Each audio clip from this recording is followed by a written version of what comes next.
Hello, beautiful people. Here I am again with another video.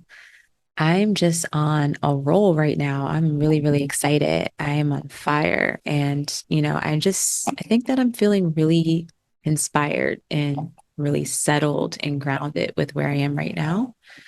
And yeah, it's been a really intense year. It's been really tough.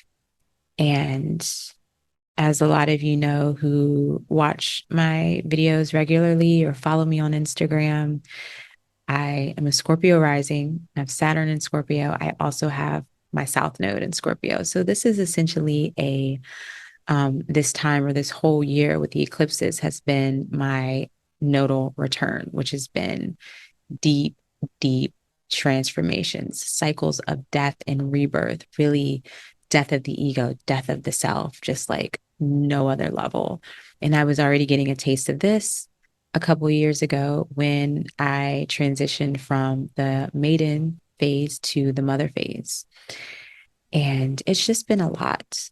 And I'm happy to be where I am at this moment. I would never have imagined I would be at my mother's house with my child, sitting here talking about all of this.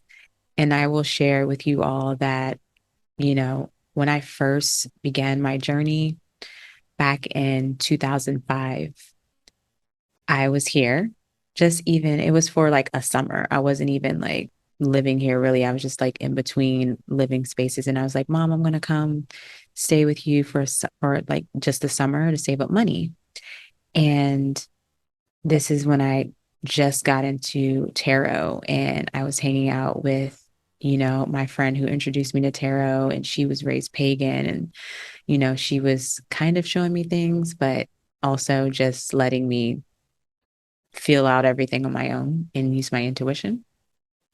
And I remember being here at my mother's, and I wasn't actually here at the time. I was living here, but I was like probably working or something. And I remember I came here, and she was putting oil on her doors downstairs. And I'm like, what are you doing?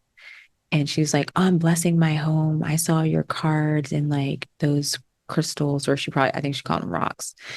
She was like, you can't have that in here. They have to leave. Like, you're not bringing that in my house. And, my mom's like a social Christian, not necessarily practicing and devout at all. And she was more so a Christian, more so then than now. But anyways, and it was a whole thing. I ended up, moving out very quickly because it was just like, you're not going to tell me what to do. And I was like, I'm not getting rid of these. So I guess I'm just going to find somewhere else to go. So I think it's really interesting that I'm back at my mother's and I'm sitting here recording a video about astrology and the spiritual work that I do. And I've been recording my tarot readings and, doing consultations and readings and, all the things that was like forbidden when I was here before. And it's like, wow, how things come back full circle.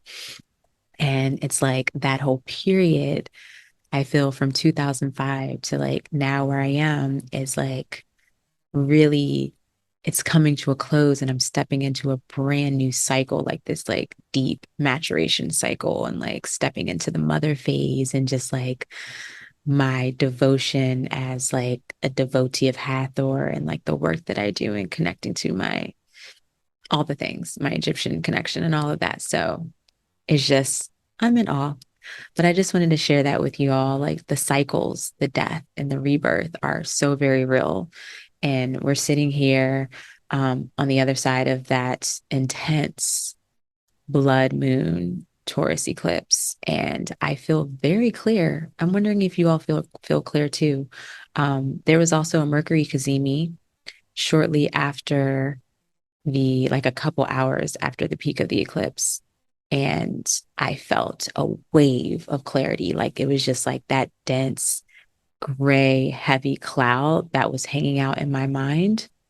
Um, just cleared away. And I got a lot of clarity on things that I've been confused about for like the past year. And so I'm in a really amazing space. So I just want to say thank you all for supporting me, for sharing my work and everything, and just like like commenting and direct messaging me. I really appreciate that because I am here for authentic connections. I'm not here to be, that guide or like astrologer that's like, I have it all figured out and I'm going to tell you exactly how to live your life and you should do this. And like, no, that's not what I'm here for. I'm here as a guide if you would like me to be, and I'm here as a companion, most importantly. And this is authentic.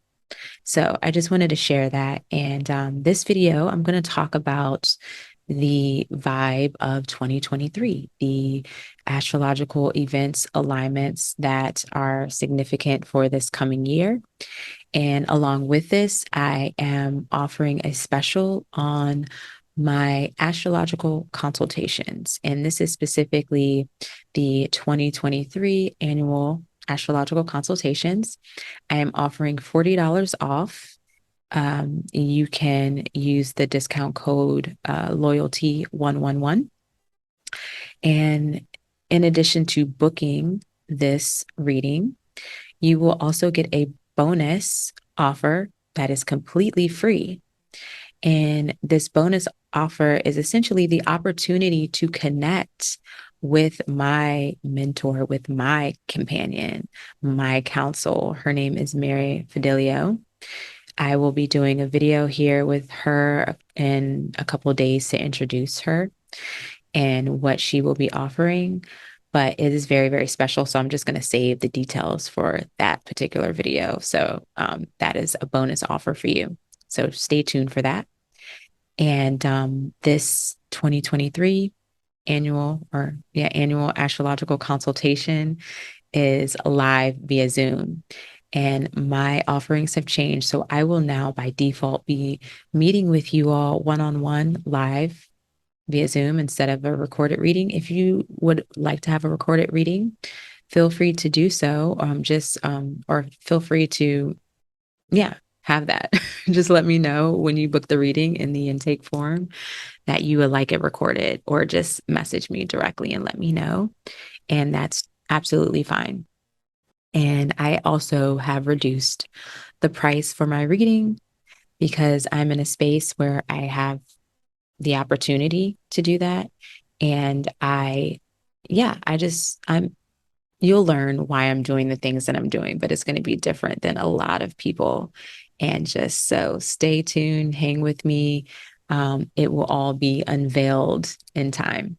I don't want to take up too much time talking about it, but if you're interested in reading or sitting with me live for that annual reading consultation, you can book that via the link in the description. Use that code loyalty111. It'll be in the description as also.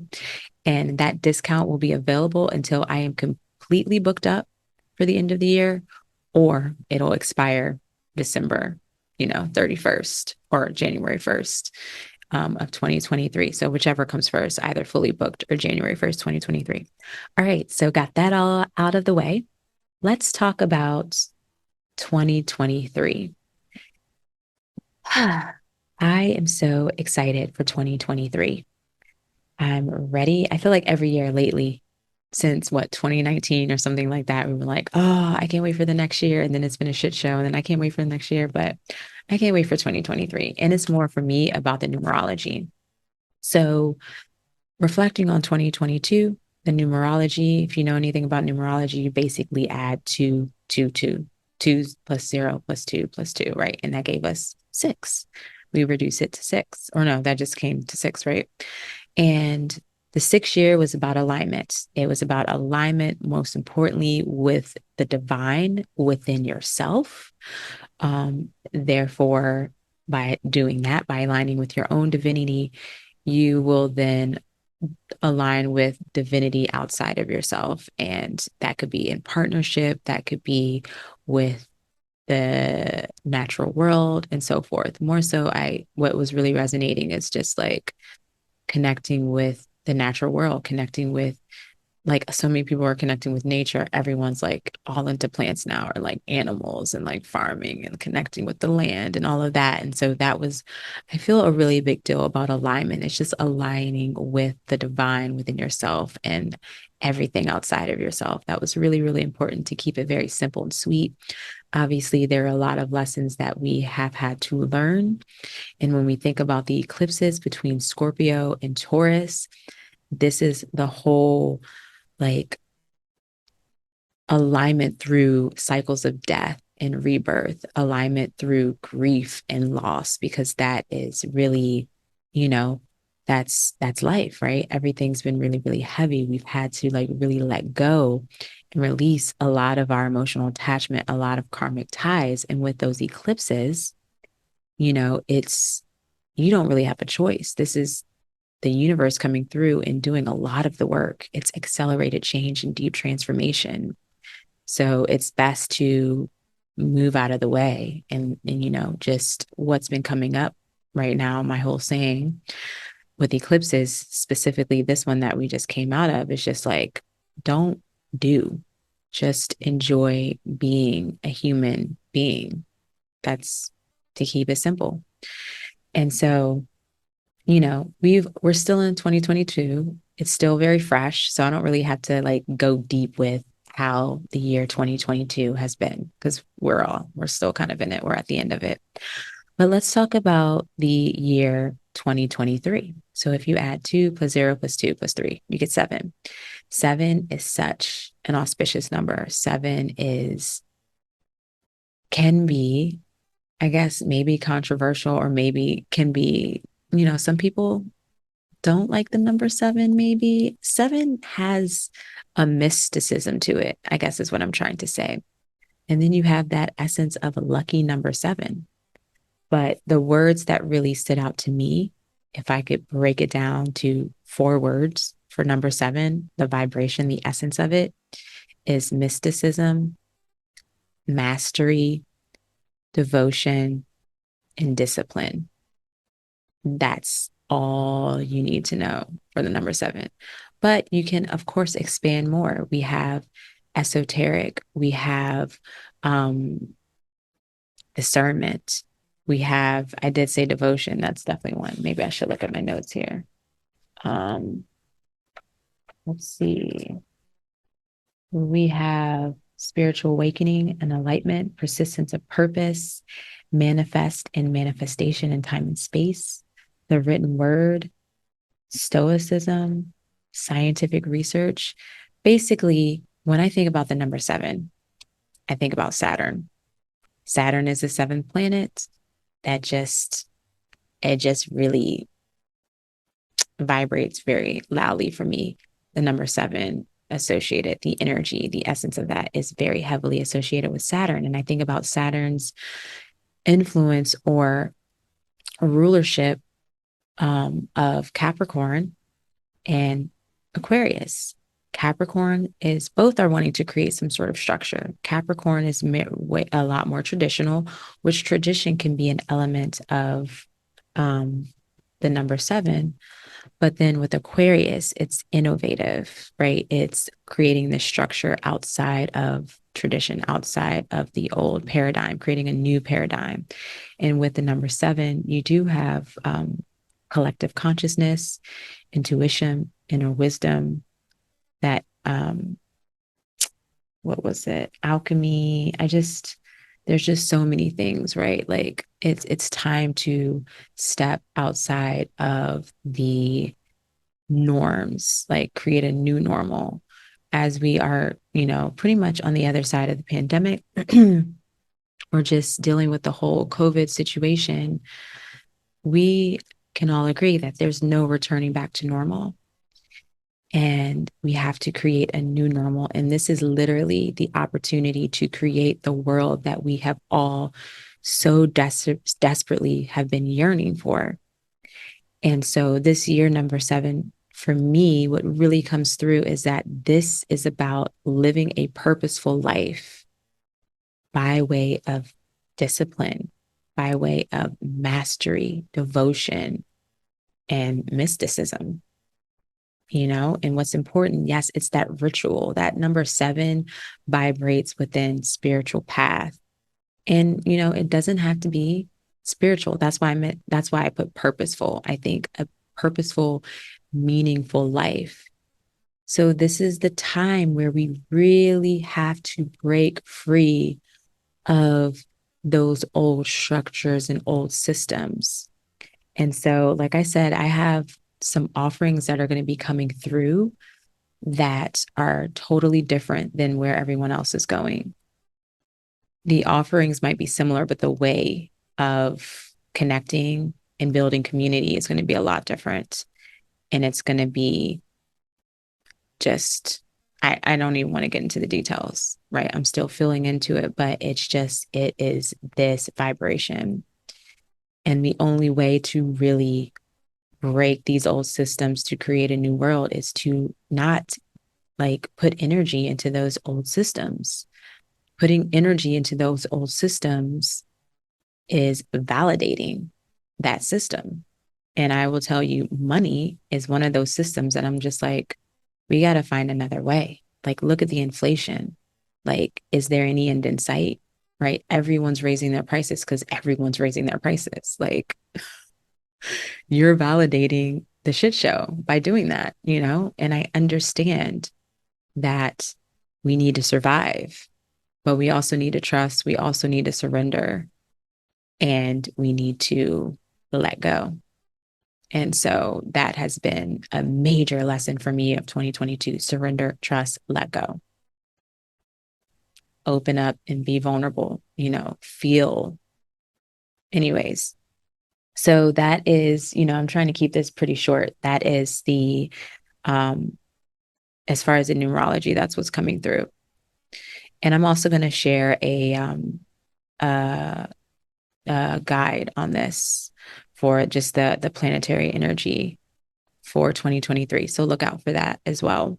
And it'll have all of this like you'll be able to see it in a concise form. Because right now I'm just like going with the flow, trusting, surrendering, letting go. So what I like about this year, when it comes to the elements, we're getting a little bit of everything.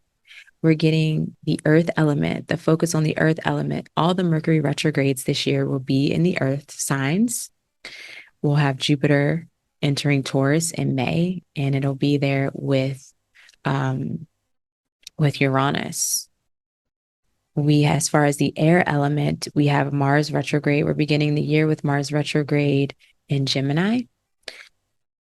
And then Pluto will move into Aquarius, which is like the transits, the event of the year. That's happening on March 23rd of 2023. There's a lot of threes and 23s I've noticed with some of these events, which is, I'm still sitting with that. I'm like, what is this? And if you break down 23 to 5 is it's a challenging energy. It's kind of the number of conflict, or contrast is probably a better word, or contraction, just like uncomfortable energy. And that's what I like about the odd numbers. With when you think about numerology, the odd numbers are about contraction and breaking the pattern and like a little bit of uncomfortability. That's a word. And the even ones are like, it's even, it's balance, it's good, right? Even though 2022 was rough, but the focus is on balance, right? And alignment. But with the odds, there's a breaking of the pattern. So that's a thing too to keep in mind. And that's just coming through right now. And so then the fire element, we're going to begin the year with Jupiter in Aries, and Jupiter will be in Aries until May 16th. And later in 2023, in July 23rd, actually, Venus will retrograde in Leo, which is going to be interesting. I'm just going to say, because I want to, that these placements, like, first of all, Pluto entering Aquarius, it's going to be pretty much at 0 degrees Aquarius until it moves back into Capricorn. Like it'll retrograde back into Capricorn, then come back into Aquarius, I believe, in 2024. And that's going to be happening right on my sun at 0 degrees in Aquarius. And I've been getting like the super conjunction was also at the super conjunction between Saturn and Jupiter was also at 0 degrees of Aquarius, which begin a whole 200-year cycle of their meetings and their conjunctions and air signs. And then we had Mars and Venus meet. I'm pretty sure they can join at 0 degrees Aquarius. I believe that was them. Something else happened at 0 degrees Aquarius if it wasn't the meeting, but 0 degrees Aquarius is a sensitive, activated spot. So if you have anything there, like I have my sun at 0 degrees Aquarius, or if you have anything at 0 degrees Scorpio, Leo, or Taurus, that's a really important placement for some time. Okay. But yeah, Pluto's going to be hanging out there all year pretty much once it moves into Aquarius and then it'll retrograde back into Capricorn. And then yeah, Venus in Leo, Venus retrograde in Leo. And then we have, as far as water signs, of course, we still have Neptune and Pisces, but then we have Saturn moving into Pisces on March 7th, which that's going to be interesting. And then we have the Mercury Cazimi, which is going to be in November, Scorpio season. Yeah, Scorpio season. Mars will have its Cazimi moment, which is like beginning its whole new cycle, its whole synodic cycle. So as we're in Mars retrograde right now, when Mars makes its opposition to the sun, which I believe is early December, that is the halfway point of this current Mars cycle that began in Libra. So the next Mars cycle will begin in Scorpio, which in Venus will be in Libra at that time. And it's just going to be, there's some interesting alignments happening. There's some interesting, like strong placements coming through. And I am really excited about it. Yeah, so that as far as the elements, so we got a little bit of everything, but I just want to briefly talk about more specifically these bigger transitions. So Jupiter and Uranus and Taurus, right? So you can look to where Taurus is in your chart and you probably already know. You've probably kind of had some things come up for that area of life because the eclipses have been, happening in Taurus. And as we were just coming out of this lunar eclipse that was in Taurus, it's probably sitting very clearly with you, or it's really, you're feeling it right now. So, as we know, Uranus has been in Taurus since 2018. Uranus is wanting to liberate, break free, shake up the system, break down the foundation so we can create a new one in regard to those Taurian aspects within your own personal life and within the collective. And Taurus is all about the fertility, the connection to the senses, sensuality, values, security, self-reliance, right? Where whatever was not established with a strong foundation and a strong core within those elements, it is all breaking down now. And we're seeing that as a collective, no matter where you are, we're seeing it in the different economies, we're seeing it in the different um, like laws and things that aren't supported. They don't have a strong foundation, and it's all crumbling. And like these powers that be, no matter what country that you're living in, you're seeing their foundations beginning to crumble, and they're holding on for dear life. And it's coming out in really distorted ways that need that desperation for power. Right. So we've been seeing this for some time now. And I would say that Uranus is, yeah, it's like halfway point within this whole Uranus transit in Taurus, because it's right now it's sitting at like 16 degrees of Taurus. It's retrograde. So it's about halfway through the cycle. It's transit through Taurus. So this is kind of like the peak, right? And then it's going to really start to fall away. And with Jupiter coming through into Taurus in May, this is Jupiter is really affirming. like the breakdown, whatever has going on in Taurus, Jupiter's coming in to be like an ally. It's like, yeah, let's burn this shit to the ground. Let's do this. Let's go big or go home, right? And it's affirming, and with that affirmation, it's going to help to expand.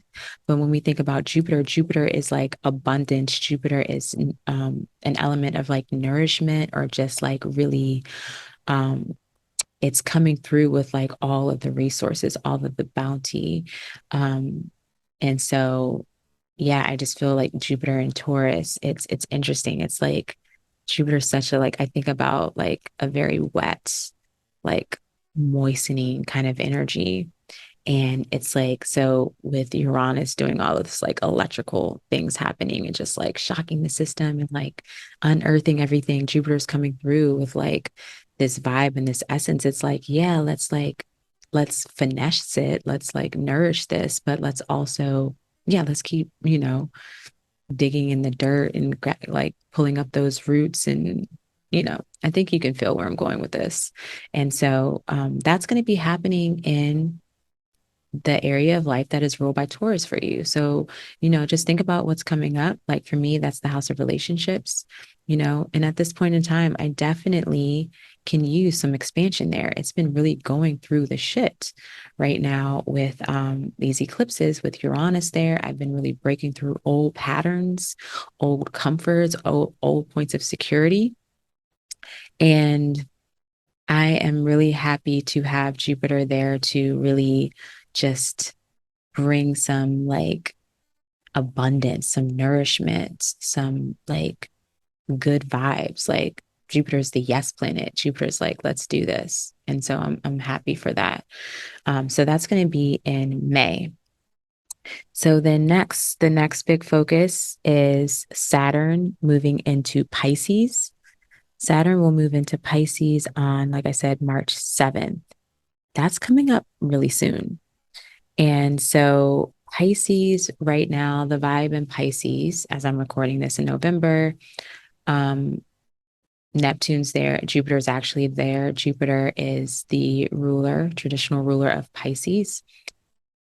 And so right now it's just a big ocean of like feel goods and just um like confusion, getting lost, dissolving energy. Like again, Jupiter comes through and it's like, yes, let's do this. It wants to affirm it. So whatever Neptune's got going on, it's like, yeah.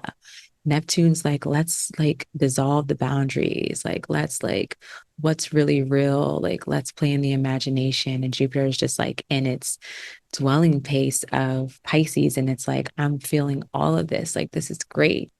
So Saturn is going to move into Pisces and, look to where Pisces is in your chart. Once Jupiter will still be there actually for a bit, but Saturn's going to come through and it's going to be like really sobering for Neptune and Jupiter. Saturn is, focused on boundaries and structure and rules and discipline, and just it's kind of like a buzzkill for Jupiter and Neptune. They're just going to be like, really?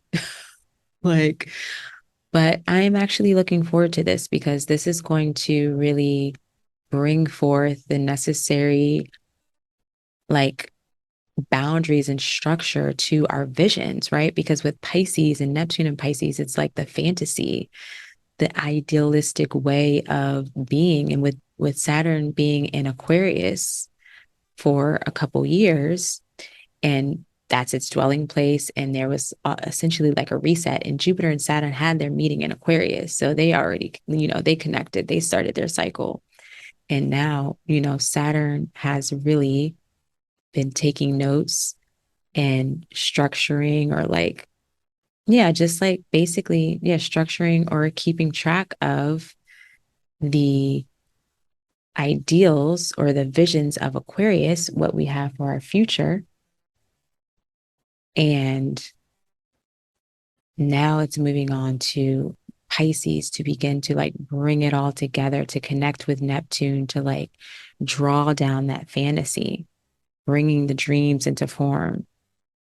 like a balance of bringing the dreams into form as we dissolve the boundaries, right? Dissolve what's really possible, like the limitations, right? They're being dissolved. So it's like Saturn and Neptune have the opportunity to help each other out. I'm going to pause here for a sec just because the little one, I think, is kind of waking up. So I think for the time being, with Jupiter and Pisces, with Neptune and Saturn, that will definitely be helpful. I think Jupiter will be able to like kind of, you know, assist both Neptune and Saturn in their, intentions for this particular couple years that Saturn's going to be in Pisces. And they're actually going to, Neptune and Saturn will move into Aries like together as well. So this is going to be like pretty significant what's happening while they're in Pisces together. And yeah, so then Jupiter again, like I said, will move into air back into Aries. Um oh, actually Jupiter moves back into Aries. Now I have to check because that let's see. Jupiter actually probably moves back into Aries before 2023. That's actually here I am right here. Where are you, Jupiter? Yeah, okay. So Jupiter's actually going to be in Aries. Wow, that was a whole miscommunication. Yeah, so Jupiter moves actually into Aries December. What is this? Back into Aries on December 20th. Okay. Yeah, so by the time Saturn moves into Pisces, Jupiter will already be in Aries. That's what I meant. I'm thinking of like, I totally skipped Aries. I'm like, oh, Pisces to Taurus. So, yeah, it'll just be Saturn and Neptune. So they're going to have to figure it out. Right. But yeah, so I mean, but they will be coming together to bring those dreams, those fantasies into form. And Neptune will be dissolving those boundaries so that can be possible. It will be difficult. It will be challenging. And of course, the first half of Saturn's transit in Pisces, that'll be like really working through the resistance with that, trying to really create a structure or get clear on what it is that you're intending for this Saturn and Pisces energy, and then dissolving those boundaries for it to make that possible.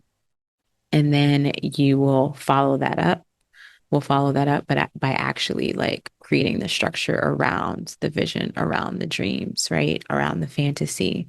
So I think it'll be good. There'll definitely be some hard times with that, but you guys know how I look at these things where, there's potential on both sides. While there's challenging energy, that's even more potential to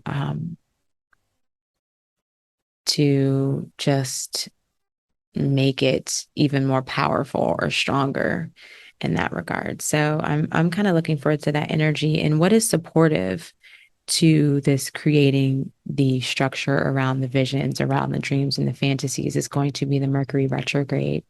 So that Mercury retrograde, the Mercury retrogrades in the earth signs, right?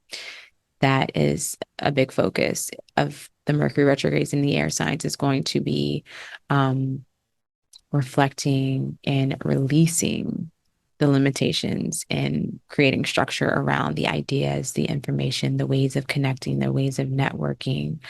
And previously, this year of the 2022, the Mercury retrogrades have been in air signs. So we've already been going through the process of releasing and revising our ideas and just the pure essence of the air quality of communicating, of sharing information, of writing, and all of those things. And now we're going to really work on how to create structures, how to create methods, and um, yeah, how to just bring all of this into form. It's time to draw these things down. And what's really coming through again, how to create a purposeful life, not only for ourselves, but first by doing it for ourselves, we'll be able to then do it in community, to show up in community. This is really important. So everything that we have been envisioning, everything that we've been thinking big of, fantasizing, dreaming of, we are stepping into a year where we're going to really be exercising that devotion, that discipline to really start to move towards that and draw it down. I just keep seeing like myself like pulling down like those thoughts and those ideas and just like bringing it right in front of me and making it like tangible, right? This Taurus energy is like that's coming back to the sensuality, coming back to the senses, and those eclipses are really helping us break down the barriers, to let go of the emotional attachments of the past, to let go to the karmic and ancestral ties that like keep us stuck in resistance and cycles of pain and all of those things, and just working, just moving throughout our lives in ways of like, because we have to do what we have to do, or I mean, we have to do what we have to do, but more so, you know, doing things because that's what we've been conditioned to do. So this whole Scorpio Taurus aspect is like deconditioning us from, our connection to the old ways of being connected to nature and to the world around us, like the disconnection, right? That's what's dissolving, that's what's being released. So, and just to go ahead and talk about the eclipses, since that's obviously fresh on my mind and that keeps coming up. The nodal shift, so the lunar nodes will shift from Scorpio and Taurus to Libra and Aries, and that's going to happen in July, July 18th, 2023, and they'll be in between Libra and Aries until January 12th of 2025. And while the nodal shift doesn't happen until July, we will actually get a solar and Aries solar eclipse on the day of the equinox. Uh, so that will be April 20th. We'll actually have that first eclipse in Aries, and then there'll be a lunar eclipse in Taurus following that. So I just want to speak to the eclipses of this year, just briefly, because that's something I always want to sit with when that energy arises, like anything else. Um, but with Aries, Aries and Libra, that axis is focused on the self and others. There's a lot of energy already has been focused on Libra, like shift towards Libra, just coming up Mercury retrograde, Venus star point. Now we're, sitting here with the eclipse, cycle shifting to Libra, Aries and Libra. And so now we're learning how to balance self with others, how to honor yourself, but then come to a space of peace or find that center between one and another, just to keep it as simple as that. So, naturally, with eclipses, it is the opportunity for accelerated change and deep transformation. So, you just want to look to your areas of life, your houses in your birth chart, to see what's being ruled by Aries and Libra. And that will give you some more insight of what will be going through those deep changes and transformation between 2023 and 2025. For me personally, that is the 12th and 6th house. So I'm just like, interesting. And you can even, just think back to, either 18 years ago would have been the actual same nodes, right? It would be South Node, Libra, North Node, Aries. Or you can also think back to like about 8 or 9 years ago. Um, and that would be like the nodal shift, the nodal reversal, which like the south node would have been in Aries and the north node would have been in Libra. So you can kind of think back to those times to see what was coming up for you. And you can get an idea of what's going to be revisited if you have a Libra, Aries, Cancer, or Capricorn ascendant. This is going to be uh, some intensity for you. Really, because those primary anchoring, aspects of life are going to be activated and triggered by these eclipses, which again, is going to be the first, fourth, seventh, and 10th house, which is the self, the home, family, private life, your relationships, one-on-one relationships, and then your work, public recognition, purpose, so forth. So that is something to keep in mind for these eclipses. Now, as I mentioned, Venus is gonna retrograde this year. So we are going to be revisiting our worthiness and values and relationships in regard to Leo, the Leo archetype, which is, confidence, inner strength, self-validation, courage, creativity, and so forth. And so that's going to come all up for review. And you just, of course, want to look to your chart of where that is going to, where Leo rules in your chart. And that'll give you an idea of where that's coming up.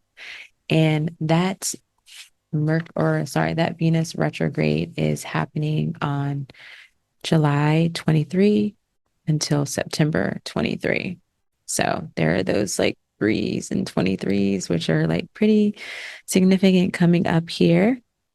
And yeah, I think that I pretty much covered what I needed to cover. I'm sure I'll go into more detail about this. Like I said, it's just the I would say the transit of the year or the event of the year will be Pluto moving into Aquarius. Like we've been waiting some time for this, and it's just going to get to 0 degrees and then it's going to go back into Capricorn. And then 2024 in January, it will enter Aquarius again and it'll be really fully in Aquarius, no moving back. And so that's going to be something to sit with. And so I feel I'm going to be called at the time, of course, to like really dive deep into that when that is going to occur. But as I said in the beginning of this video, I am offering the 2023 annual astrological consultations. If you want to see how this is all going to, integrate and show up for you personally and how you can best, work with this energy and just navigate this year of 2023 for you. I will also pay close attention to what is activated specifically in your chart by way of annual perfection. And yeah, so thank you all for hanging out with me and hoping the sound is clear. Thank you for making it through this whole video. And yes, please like the video if this resonates. If you like my content, please subscribe, of course, and comment below just your thoughts on, what you feel for this year of 2023, what you're looking forward to, and so forth. And I'll be talking to you guys in the next one. Take care.